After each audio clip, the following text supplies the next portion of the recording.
Hello and good morning everyone. Welcome to today's live called the midwife session. I have to say it has been a very busy day already and it's only 10 a.m. because we are preparing for our live masterclass tonight.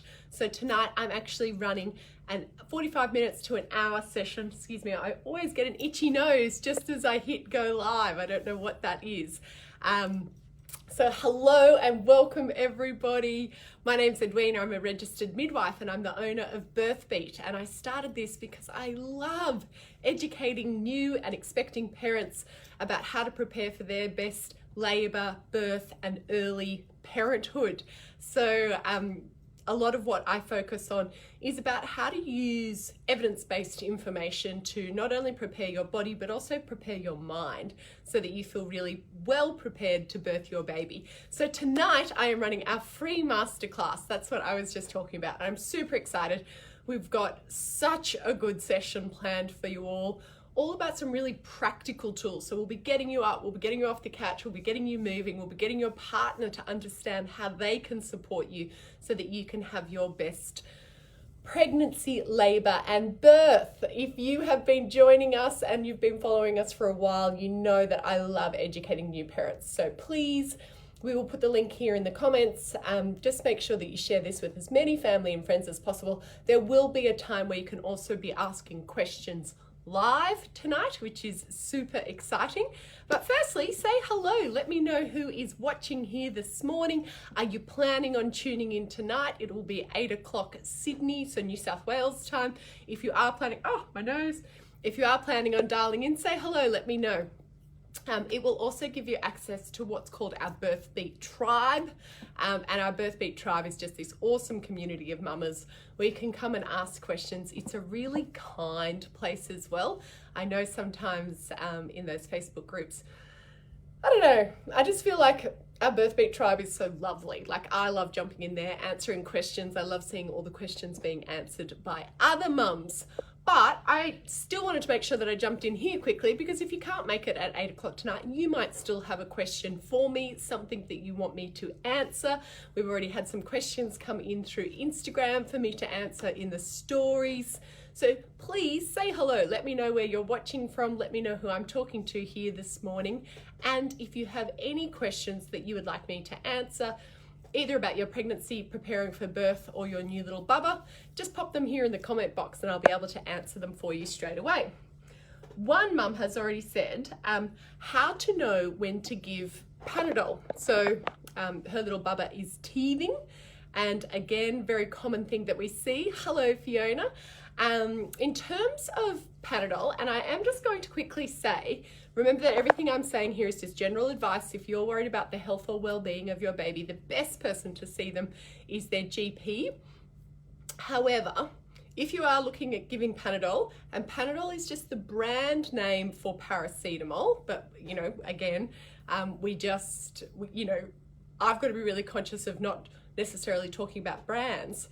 But I'm also an emergency nurse, and in my experience working at the hospital, the baby flavored Panadol, and sorry if anyone from Panadol is watching this, clearly I'm not going to get any brand sponsorship, but it tastes awful. It's that cherry vanilla flavor. And I've got a bottle of it here somewhere to show you. I actually always recommend trying Dimedon. I find that babies and toddlers will tolerate, which means that they won't spit it back up or they won't vomit, Dimedon much more than what they do Panadol. I'm just going to find a bottle for you. There we go. That's it there. That's Dimedon. Again, kids are much less likely to vomit or spit that back up because that cherry vanilla is a foul flavour.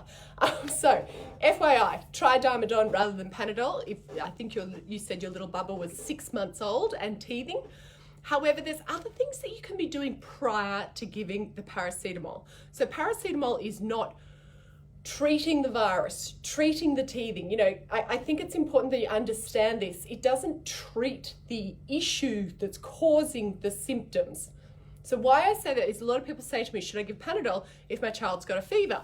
And I'm like, no, not unless you need to treat the symptoms of the fever, which might be grouchiness, tiredness, off their food, not drinking, those kind of things, you're not actually treating the fever. And the same thing with teething. The swelling and the inflammation and the teething is happening. However, what you want to be doing is treating the symptom of that, which is pain and grouchiness for your baby. So try other things as well, such as getting I love this one, getting a soaked washer and soaking that and then freezing it a little bit so bub can chew, and not only the friction of the washer, but also the coolness can help relieve the swelling and the pain and the inflammation. Or getting anything that's cold or icy in terms of chew toys, washer, things like that work really well. Do that as well. And if you want to give paracetamol as well, that's absolutely fine. But I'm just saying, find something that works for you. Paracetamol is not necessarily going to be the be all and end all for teething babies. I hope that is helpful. I feel like that was a really long answer. Hello, Fiona. Hi, Edwina. Fiona from Melbourne, due to have a C-section tomorrow, 38 plus 5. Very excited. I tried to get some colostrum out, but nothing helped. Fiona, honestly, with colostrum, sometimes it can take a few days where you find you're expressing and then all of a sudden a few beads come. If they don't, that's not the end of the world. It doesn't mean that you won't be able to breastfeed. In fact, it's not actually, there's no strong evidence around that either way. So I am very excited for you. Lots of skin to skin after your beautiful baby is born. So up on your bare chest and just having a nappy on bub and bub being up on your chest, that will all help for your milk to come in. So lots and lots of skin to skin, lots and lots of rest for you and bub and to recover from the birth. Don't stress too much about the colostrum, but just keep trying, just keep squeezing. That's absolutely fine. I'm very, very excited to hear your news tomorrow. Yeah, Fiona also says, yep, for my first, I used the Dimedon as well. Much better and cheaper. There you go, Fiona. I didn't actually realize it was cheaper. We still use Dimedon because my kids don't like the taste of Panadol. So that's a second bonus to that tip. Hey, Edwina from Western Sydney. Oakley is 5 months next week. Oakley is only sleeping for a max of 30-minute blocks unless I'm holding him.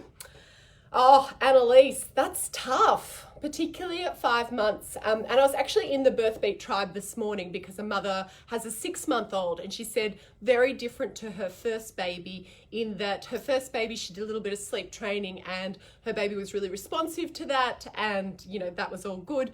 But with her second baby, she's trying different things and nothing seems to be working. Can I please just say, come and look at our Birth Beat sleep program. We are getting so much good feedback because I think it's important with sleep programs. It's not until you try it or try the educator or see if it's a good fit for you. What I clearly have to say, who is not the right fit for our sleep program, is that we don't do any cry it out. We take very soft approaches. It's what's right for you and your family. But I actually show you, I have a lot of people saying, oh, I tried to resettle and it didn't work. Or I did pick up, put down and it didn't work. I need to know, how long have you been trying it for? Did you try it for every sleep?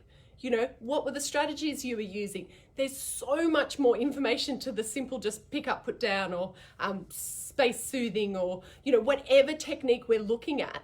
You actually need to understand how to do it, how long for, what else to be looking for. Is it simply that they're not sleeping because there's something else going on in their life? It might be around how much sleep they're getting during the day. It might be around how much stimulation they're getting. It might be around them socializing, and how can we fill their cup is really important. And I always think that it's important to look at the bigger picture, and that's what we do with our sleep programs. So it's not always really easy. It can be challenging, but it's super important that you're all getting sleep. So Annalise, please, I don't think you're already part of our sleep program. Come and have a look at the sleep program. You can do a month for $47. So it's hugely achievable. You don't need to spend hundreds of dollars. This is $47 a month, and you can look at the strategies that you can start using now for Oakley. Personally, to me, if it is a problem for you, which I think it is by the looks of your little hand emoji there, what we'd need to be looking at are what are his current sleep times So when is he waking in the day? And as well, we need to be looking at how he can learn to link those sleep cycles so that they can be getting longer blocks of sleeps, because I kind of imagine by the end of the day, he's pretty grouchy and tired and overtired. So I want to give you some strategies to be able to help with that. So please just come and have a look on the website birthbeat.com, look at the sleep programs. I'd probably encourage you to have a look at the monthly, and then you can just get a feel for it and see if it works for you. Christina, hello Christina. Christina is 32 weeks, and I'm assuming you're saying, what do I think about forceps? So I will just generally say what forceps are, because I always like to use these opportunities as education. So there's different types of intervention that may or may not be required to birth your baby, and forceps are one of those options. Now forceps, if you haven't seen them before, they essentially just look like big salad servers. The idea of when they're used is if in some sort of emergency, if maybe if baby's heart rate is dropping, or if mum is absolutely exhausted and not able to push as well as she needs to be pushing at that time, because remember, it is like running a marathon, or the position that she's in or the position that the baby's in is needing some assistance. That's sometimes when forceps are needed. So I wouldn't black and white say I'm yay or pro forceps, because I'm not necessarily. I think that these things have a time and a place, but they should only be used when they're really needed. So how the forceps work is that the forceps basically go around either side of Bub's head as Bub's head's being birthed out of the vagina, and with maternal effort. So when you're pushing, the forceps go around Bob's head and help lift the baby's head out. As I said, like, it's a very hard question. I'd need to know the bigger picture of what that looks like. I wouldn't just generally say, yes, use forceps, because there's got to be a really strong reason to use any intervention for your birth and for your labor and birth, I believe. Okay, so that was a bit my opinion. So just on that, Christina, but happy to explore that further with you. Is it your first baby at 32 weeks? And please, I hope you've done some childbirth education. I'm also hugely passionate about saying, I might not be the right fit for everyone. That's absolutely fine. I think you need to find someone who is the right fit, but the way that I teach is very similar to this, is that I explain everything that you need to know and then help you to make informed choices about what works for you. Fiona said, I found Nurofen and cold items worked best. Yes, there you go. In terms of, we're referring back to what we were just talking about with teething, and should you use Panadol or Paracetamol. Nurofen is an anti-inflammatory, but again, some babies, it can be a little bit tough on their stomach or on their gut. So start with cold items again, just to see if you do get the relief with cold items, and that can sort of be your first line. Shakiba has said, hello, lovely to have you there. And Annalise has just said for her little man, yes, it's 30-minute blocks during the day. And again, some babies, that is what they do. They just do 30 or 40-minute cat nappers, but they sleep for a really long block overnight. And for some families, that works really well. That's okay. So it's only about if it is a problem for you. I know that Theo was a bit of a cat napper, and because I had a toddler as well, I found it really challenging with him only cat napping. I wanted him to have some longer sleeps and know how to link his sleep cycles. And once he could do that, I knew that we'd have an hour and a half of sleep in the morning, an hour and a half at lunchtime or in the afternoon, and then I'd let him have a little cat nap in the afternoon. And that, for us as a family, was what worked really well. But it took a lot of work to get to that, to get to that place. Michaela said, would love someone to run through what to expect when you walk into the hospital through to moving to the post-delivery suite with a C-section. I'm finding the possibility of a C-section really scary and upsetting if I dwell on it too much, but I think if I could feel better if I knew what to expect. Michaela, you legend, you have just described exactly what our whole C-section module in the BirthBeat course involves. So we actually follow, with me and with a camera crew, a beautiful couple who did BirthBeat with us for their first birth, and it actually resulted in an emergency C-section. And they said, we really would have liked to have been able to see what to expect. And when we recorded this, nothing like this had happened in Australia before. So what we actually do is we follow Erin and Troy. This is part of the Birth Beat Childbirth Education course, because we know on average 40% of women, and I don't think this is a great stat, I think this is a terrible stat, but actually 40% of women in Australia may have a C-section. So I've kind of got to educate all of you about what to expect. And it can be hugely frightening, the thought that if you're having a spontaneous vaginal birth and that somebody says, okay, we're now going to have a C-section, well, you don't know what to expect. So I actually think it's important that we educate all women. They get to see what to expect. So in our course, we follow Erin and Troy.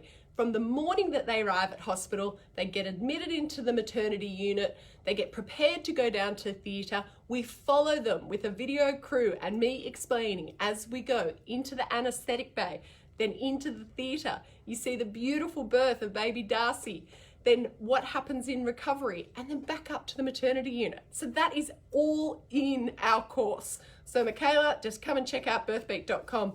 We 100% have you covered there. And for everybody who might feel anxious about a C-section.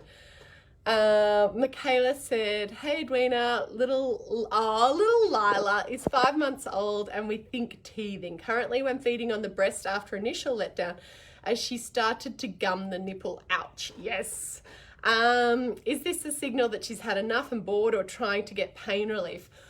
Look, Michaela, around when bubs start biting at the breast, it actually can just be a developmental stage. It might not actually be that she's teething, or it might not actually be that she's bored, but they are possible reasons. It could also just be her way of encouraging further letdown. It could be her looking for attention, so make sure that you're giving lots of attention, talking to her lots while she's feeding. And if she does bite at the breast, because it really does hurt, try not to sort of make a big reaction. So sometimes a really startled, ow, a big jump actually gives them a reaction that either entertains them or frightens them, and they'll keep doing it if they find it entertaining. So taking her off, looking at her in the eye and just saying, no, don't bite, trying to communicate that to her and let her going back onto the breast. So it could be a combination of things. Try giving her something cold to chew on as well, because if she's able to get the relief from that, if she is teething, she's less likely to be biting at the breast. But it is a pretty common thing that we see around 5 to 6 months, is bubbas starting to do that. Sam said, my almost 4-month-old is having super sour smelling poo and it's leaving her bum super red and sore. Could it be teeth? Yes, Sam, it could be. And again, there's no categorical way for me to say, yes, it's definitely teething, but definitely could be. Can you see any redness or swelling or little white buds on her gums? It could also be something that you're eating. Have you noticed that you've changed your diet or anything like that? Because sometimes that can affect their poo. So just keeping an eye on kind of looking at the bigger picture, but have a look inside her mouth. But yes, it does sound like that could be a possibility. Catherine has said, if I had sensitivity to prostaglandin gel at my first birth, ended up with an emergency Caesar and needed to be induced for my next birth, would they avoid an induction altogether and go straight to an elective cesarean? Do you know what, Catherine? The hormone that we use to induce people is called syntocinon, a synthetic oxytocin. So it's not actually a hormone, sorry, it's a synthetic drug, but it's based off your natural hormone, oxytocin.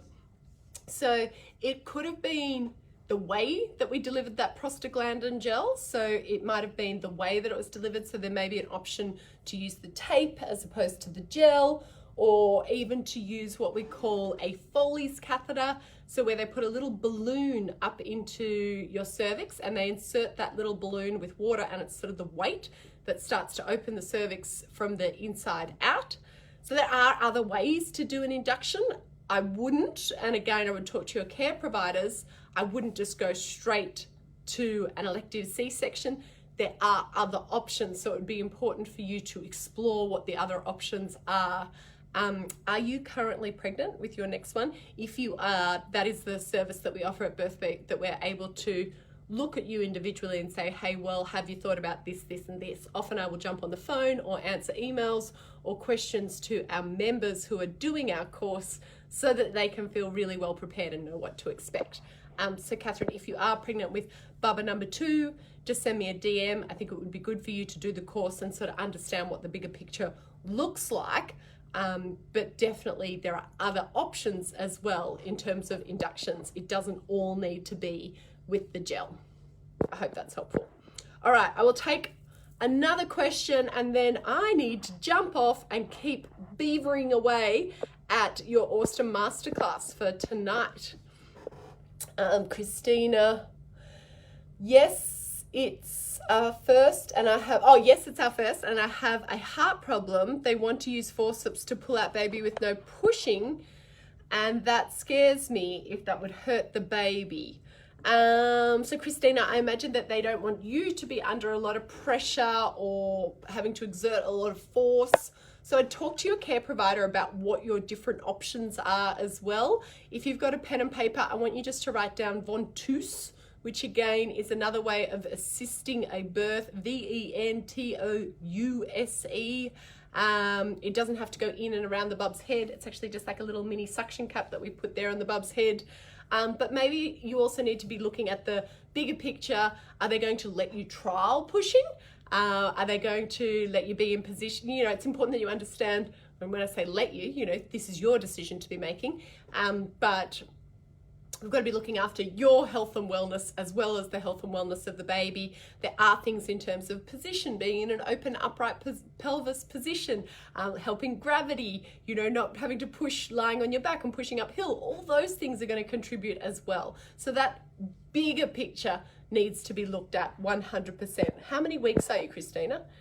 Feel free to send me a DM there as well, because again, it's important that you're really well supported in this process. Thank you, Deegan. I was like, what's that question? No, she's just tagging a friend and saying, this is the lady. Good. I'm assuming that's me. Catherine has said, amazing. Thank you. My absolute pleasure. Natasha has said, any tips on getting bub to engage? Do you know what, Natasha? That is such a good question. That's going to be the free resource that I am sharing with you all tonight, is how to get bub into the optimal birth position so that bub is ready for their best birth. It's actually really important how bub engages, what position they're in, and it can really contribute to the length and the pain that you feel during your labor and birth. So come and have a look tonight, Natasha, 8 o'clock. Jump onto our Instagram or join the Birthbeat tribe to make sure that you are registered for the webinar. Hello, okay, one more quick one. Sunita has said, hi Edwina, this is Sunita from Auckland. I have a 3-month-old and just wanted to know, what is the average weight gain for the bub from this age? Sunita, in the little book that you would have got when your bub was born, if you go towards the back, there's actually a graph where you can plot bub's weight and their age and shows you where they sit in what kind of is considered the normal ranges. All right. I hope that is helpful. Natasha is all registered. Awesome. Natasha, you will get a free video after tonight. It's like a 10-minute video and the exercises that you can start practicing now to get that bub engaged and into the best position. All right, team. I absolutely love chatting with you. I look forward to going into more detail. We're actually going to sort of treat it a little bit like a class tonight, essentially so that we can smash through everything that you need to know and give you lots and lots of confidence to have your best birth. We've got some free resources. We've actually got a special little secret discount that we've never done as well for the birth classes. So I'm just so excited. Stacey, I birthed my little girl at 7:29 on Tuesday morning. She was only 6 pound 10, but she was hard work. Yes, that is a very good point. Congratulations, Stacey. Send me a photo. That's awesome news.